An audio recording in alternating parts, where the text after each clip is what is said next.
The apple is not free to go up by itself. For the law of gravity makes it necessary to fall down. Yes. So, God is able to make an apple to go down, but then for that God has to get a boy there to throw it up. We never see apples going up. They all come down. Yes. If the apple goes up on falling, it is because there is another power that violates the gravitational pull. Is God able to violate that one? See, when God sets principles, God does not violate it because that's wrong. God has made this principle, then God is going to violate it. That's such violation. Miracles, you call it. That's what it's called, miracles, a true miracle. But God is not violating it. It looks like violation to man. Like water is made into wine. Water has only hydrogen and oxygen, but wine has also carbon. So where the carbon has come from? Well, God did not violate hydrogen or oxygen, but Jesus Christ has commanded the constitution to be changed, the carbon also to come there. So for Jesus it's not a violation. For us it's only a violation because He is a creator.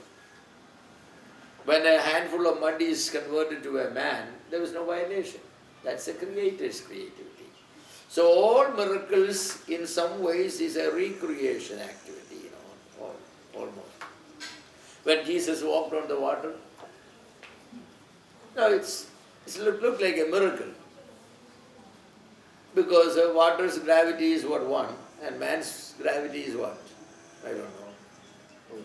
More than 1. So naturally it has to sink. But Jesus didn't sink. That's a miracle. How did He know? God does not explain it. He's a creator, so He can. He does that. Elijah, when he threw the something cut and threw a piece of wood, the axe floated. How the axe floated, I cannot explain it. That's where it's a miracle. If it has a natural explanation, then it is not a miracle. Anything that has a natural explanation is not a miracle. How can dead fish multiply? It's not a natural explanation. If you can naturally explain how the fish could multiply, dead fried fish could be multiplied, then it's not a miracle because you have an explanation for it. So God only can do that one, because there is no necessity, natural necessity there. Foreordination of future events and free agency of man. If God has foreordained everything to come to pass, then man is not free to act the way he wants, because he has to act in such a way that what God has foreordained, it must come to pass. One must believe that God foreordains whatever come to pass, and that the occurrences of all events is determined with an unalterable certainty. Foreknowledge and foreordination are complementary. Foreknowledge determines what to take place. Foreordination ensures the certainty of it. Foreknowledge, whatever God has foreknown, He foreordained. Let it be like that. No, foreknowledge has to be, because you have to know something to say that let it be there. So yes, foreordained, therefore He foreknew. No. Well, there's a point there's a truth in that one. The decree of God. The decree of God is the basis upon which He knows everything. Yes. But then this is only the logical sequence. God does not have chronological sequence. God knows all things simultaneously. The foreknowledge, foreordination, election, everything is simultaneous act. But we have to logically change them, then we will say that, okay, how did God know? Because He has decreed, He has decided to know. Foreordination means what He has decided, let that be happen without any change. No force, nothing will change it, because He has decided. So the decree of God basically is everything, according to His nirnaya prakaram sagalu ariyum. So there is a foreordination used in that sense of a decree. That's true. But here we are using that God ensures that whatever is necessary to make this to happen, God also ordained that. When God decided to elect me or elect you, God also, along with one, decided who should share the gospel with you, at what age and what place this has to be shared, and the conviction, Holy Spirit has to convict you so that you will call upon Him. All these things come as a package. That we can logically say what first, second and third, but chronologically we cannot say because God is eternal. He is beyond time. So all things simultaneously. He knows all things always. Without sequence. Because if there is sequence, then God is bound by time. There is no sequence of events. So only logical sequence in our thinking. Well, Jesus in his human form, Yeah. did he strip some of his foreknowledge? No. No. Jesus in the human form, when in Christology we talk about the hypostatic union or the anthropic union of God and man. God controlled the humanity, the human nature. So what God did, the human nature, by being closely associated with the divine nature, has all the benefits of the divine nature actually. But divine nature, God deliberately, purposefully has prevented the humanity from exercising that knowledge, because then that man will look like a phantom. Can you repeat that? Yeah.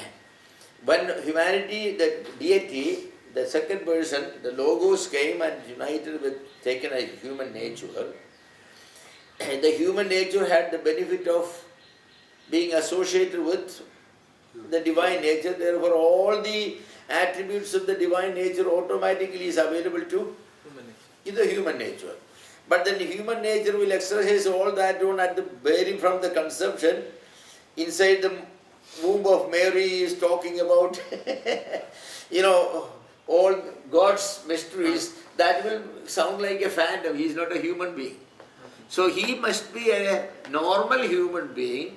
For that one, the deity has to exercise the control of rationing, you may say that. Only that much of the divine attributes the human nature can at any time express. It has it, but it cannot express it. That is, if the humanity was controlling, then what the humanity will do? The humanity will appropriate all the divine qualities and will, whenever hungry, will make, steaks out of the stones, and all those things. But deity won't allow that. Therefore, it is not depriving. Depriving is not that. It is an arrangement in that in the hypostatic union where the humanity will not automatically be free to exercise all the attributes of divinity at its disposal, but the divinity will control that. It is just like that the son knows what is the plans, but the father told, you don't have the freedom to tell anybody. I'll tell it. So somebody come and ask the son, says, I don't know, you have to ask my father. That I don't know is not a lie. That I don't know means I am not free to reveal it. But he cannot say, I know it, but I am not going to tell it, then pressure will come, you know it, It is like the woman, she was expecting, the man was, his wife was expecting, and so he said it's a twin, okay. So everybody was curious. So said, boy or girl, I'm not going to tell you, Okay, you don't tell me, but we'll ask a question, you can answer it, yes. Same sex or not, both? No, not same sex, so that's it.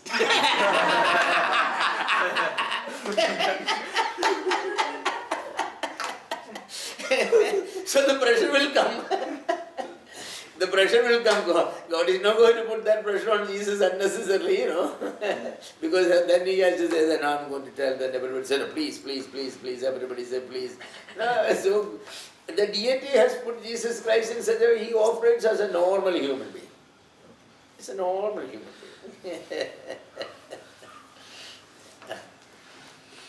We all do that, we all do that. somebody has a lot of thousands of acres of, rice field. So, after harvest he sells rice. So somebody came to buy rice, So he was not there, his wife was there. So asked, I wonder, 5 quintals of rice. And she said, sorry, we sold all our rice en masse, One dealer came and took it away.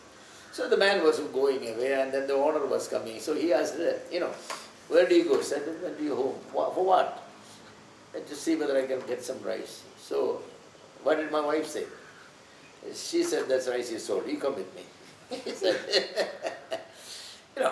so he thought that, any rich man will have still.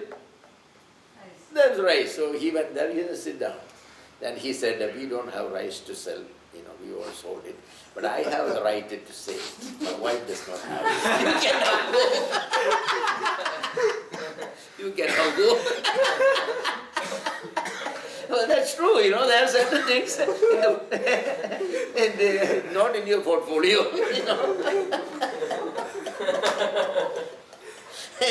It may sound like an insult for that man, but it communicates the truth.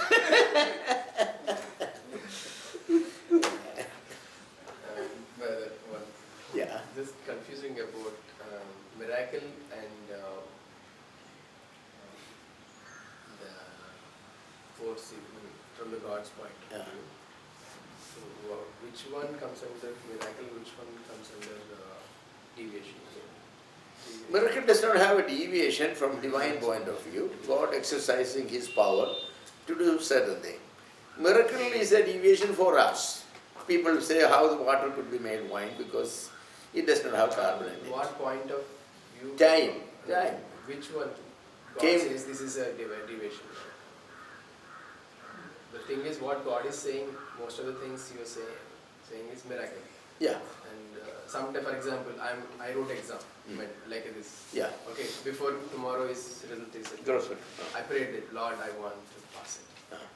So graciously passed it. Is it? It's a miracle, first of all. It's a miracle only if you didn't write the exam but you passed. Then the No, I miracle don't is that the think so. university is so such a hopeless university that it passes people who doesn't. But for you it sounds like because you thought that your answers were wrong. But then your answers were right. You were thinking that the capital of India is Calcutta, but instead of writing Calcutta, you wrote New Delhi, and it came to be right. So you passed. So actually there is no miracle happened. The miracle happened is in God may have controlled your thinking. To tick mark certain items that Before asking you it. are not. Yeah, God may have I'm just using illustration that, I was writing this exam and, for some unknown reasons on my part, God wanted me to pass this exam, but the exam I took at the newspaper, the question paper, boy, it's all objective questions and true or false or multiple choices and I didn't know anything. So I said, I'm going to make a game. First one, all A's for the first 5 questions, all B's for the second 5 questions, all C's for the third 5 questions. And interestingly, I didn't know that the examiner arranged it in such a way that I got 100 marks. Because sometimes I do that, for just to see whether the students will catch it. So I sometimes do that. All first 4 questions are, false, second 4 right, the third, wrong like that. And usually they don't think it. But some smart guys sometimes think and they will, play the game and they get the full mark. And I ask them, how do you get the full mark? Well, I made a game that you may have done this. So, so that could happen, So then God is not doing a miracle, actually, you cannot properly say that is miracle. A miracle either involves the violation of a scientific principle or it involves shortening of time. Naturally, a thing takes 20 hours to happen, like you trying to hatch an egg. It takes 21 days for the chicken egg to be hatched. But you put it the next day, you went and you saw it what? Hmm? So you said, hey, miracle has taken place. That's a miracle. Hmm? But then there are somebody put some eggs for and a chicken there, and then after 21 days they went and they lifted the chicken and they saw a kitten under it. So he called his wife and said, come on, all 20 eggs have gone, but it gave birth to a kitten. What actually happened is, the kitten came and ate all the eggs, and it was so warm and cozy there. So some miracles are not miracles, but we explain them as miracles. But either the time violation or, that sort of thing. But God can do it because God is not violent, He is the creator. Like the evolutionists say that it takes 1 billion years for an earth to come out like that. But for God it takes only 6 days to create it. Because He is the creator. He has the power and everything that is needed to create it. But for somebody who rule out God, it has to take place naturally. So 5 billion years if there is no God. And they are true if there is no God, it will be 5 billion years. But we are right because there is God who has done it in 6 days. If the question is whether there is God or not, that's the question. It's not the question whether God can create in 6 days if there is God. So they will say there is no God. And to prove that, they say that naturally it could come, why God should be there, that's their point. But in miracles, so sometimes we may pray that, we may pray that, we feel that, God, I need to pass this exam so badly, I need to. Because this is my last chance. If I don't, then I lose my engineering degree forever. Because, so you have mercy on me. And, it's amazing that year, the department decided that all previous students who have taken the last chance, give them. But this cannot be violation, right? That's no violation because the board, the Senate can say that, the grace mark will be given to all students so that they will pass. So those who got 0, they were given grace mark 50 to get 50. Those who got 48, grace mark of 2 was given. Those who got 2, only grace mark of 48 was given. So every student, the minimum pass mark is 50, they all passed. 50. But that's no miracle, but there is a providential control of God. The providence is different from miracle. Providence is existing systems God uses to accomplish His plan. A hawk is catching a big fish and flying over your house. And you have been praying for some food. You didn't eat any food for 3 days. Some food you have been praying. And then all of a sudden, right on before you, a big 5-pound or 5-kilo fish fell down live. Wow, you pick it up and you cut it and you fry it and you ate it and you said, made a big miracle. But no miracle, why those birds catch fish all the time? And they fly over your house all the time. And sometimes some fishes will go like this and it falls down all the time. So all that God had to do is that thing will happen right on your doorstep. So that's a providence of God. It's not a miracle of God. It's a miracle of God. But if God created there was a toy, the fish toy, plastic toy, and then as we were looking, the toy became a living fish. Wow, that's a miracle. Because a plastic toy to become a fish, there should be a miracle. The other is not a miracle. So many of the so-called miracles are really not miracles, they are providential guidance of God. Providential guidance of God. I had a distant relations, many years when my father, he copied in the exam. So he was caught. That was in the 1920s or something.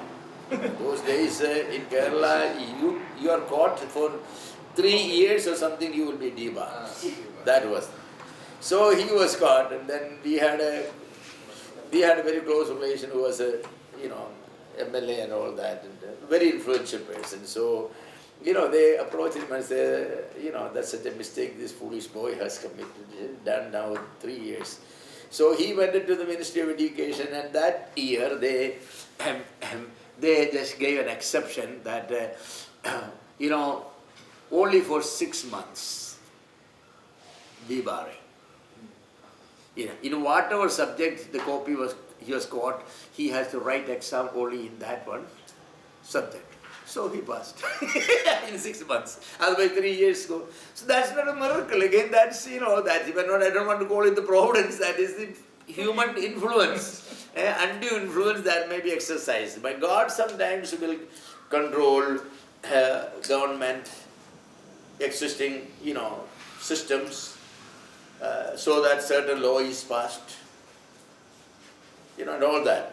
An election may come, the existing government, God removes providentially because this government is anti-Christian and they wanted to make this and this and this, they were thinking that, but God, the people, democracy, but the people for some reason or other, they voted and that government is defeated, so all that intention will defeated, the next government comes, the laws they made, and they decided not to execute that law, so it became a dead law. All that.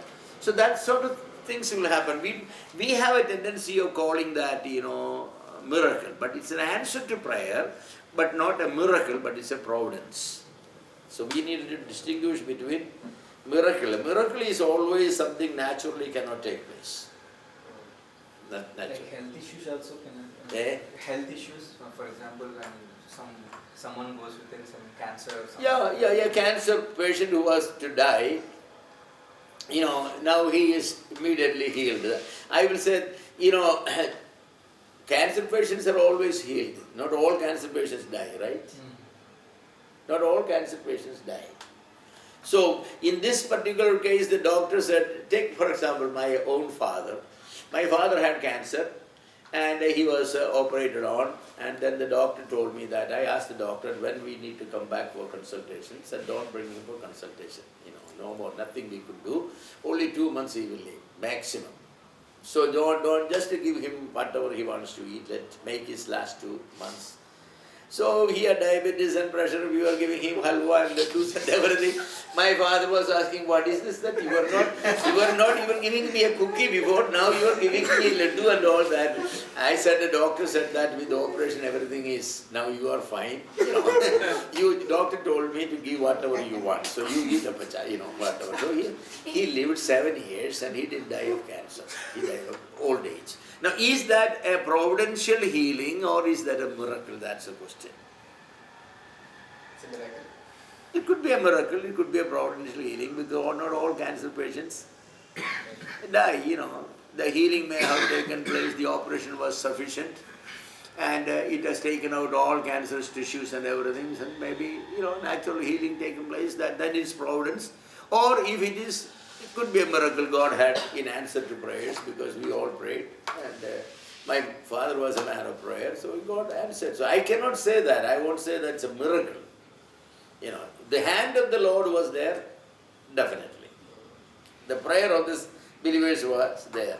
But always to say it is a miracle, there must be a violation of some natural principle. Whether that has taken place in my father's case or not, I am not able to make a judgment. If I never took my father to show the doctor again, never, for 7 years. He died of a natural cause. It's amazing, but if I have taken, doctor will be surprised how this could happen. Because he told me that to this day, no patient with this pancreatic cancer operated on has lived more than 6 months. That's a miracle. But in your father's case, he's not going to live more than 2 months because he's already an old man. That's all. But my father lived amazingly.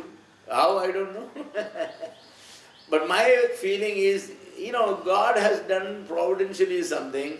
May have, my feeling is a part of the pancreatic, Part. That was there and it was still functioning a little bit. Therefore, because he used to eat every day 2 eggs even after the operation. And, you know, to digest the protein and all that, pancreas is very necessary, you know. So he has functioned very normally. So that's my feeling. That God has done, I will say that. That God has done. Whether that's providence or miracle is a question.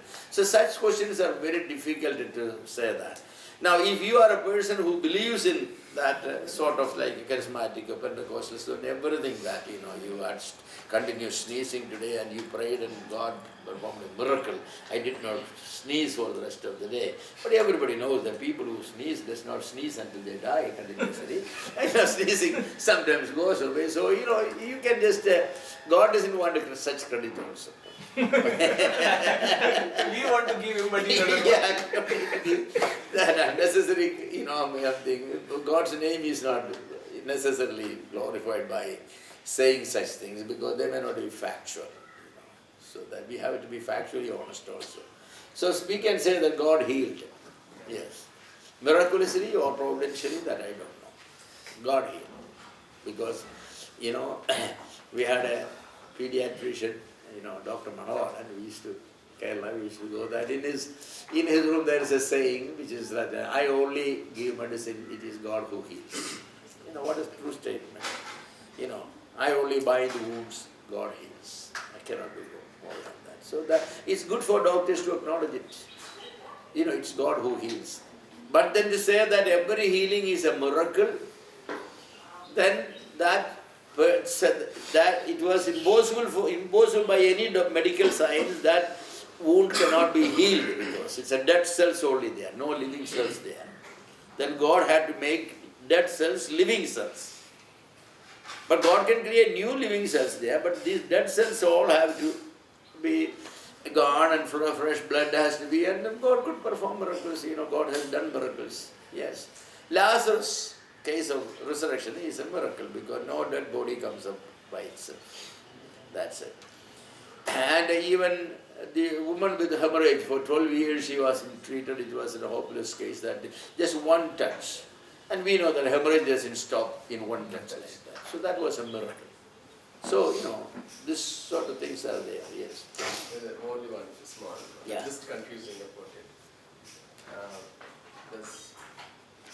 You know, in which situation God may feel this is violation or this is not violation. In situation he feels like this is a violation, or in situation he takes as a miracle. I mean, I'm unable to put the question, but this is what... Yeah, you know, God himself, when God performs a miracle, God himself do that violation. But God is not violating because God is a sovereign God. For there is no violation on his side. But for us, it's a violation, like to say the water into wine. So we will say that, you know... We can ask question, we can pray, right? Yeah. Any situation where there is a violation or anything... Not for God. For God there is no violation.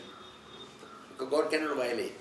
Because the word violate for God means that, you know, he has went against it. So God is a creator therefore. But yes, from a human point of view, it's a violation. From a human point of view, it's a violation. God has violated the natural principle because water cannot be made into wine. How long you will brew it or how tightly you shut it and how long you will keep it. Water will be bad water or good water, but water will not be wine. You know. So God, in making the water into wine, he has done something what we may call a violation of the natural principle. Because water does not have carbon. So carbon has to be brought in it. And that carbon cannot come from the stone vessels that contained it, or the world didn't have it. But it has to be a miracle. So there is a clear miracle that God has done. But then has God then himself made a violation of the? No. God in his sovereign authority and right, he can do such things. He has decided to do it. And God very seldom do it. He does it for his glory. Like in John chapter 2 said that, you know, Jesus has done this miracle, the first one, and he has displayed or manifested the glory of God. That's a statement, manifested the glory of God. So that sort of thing.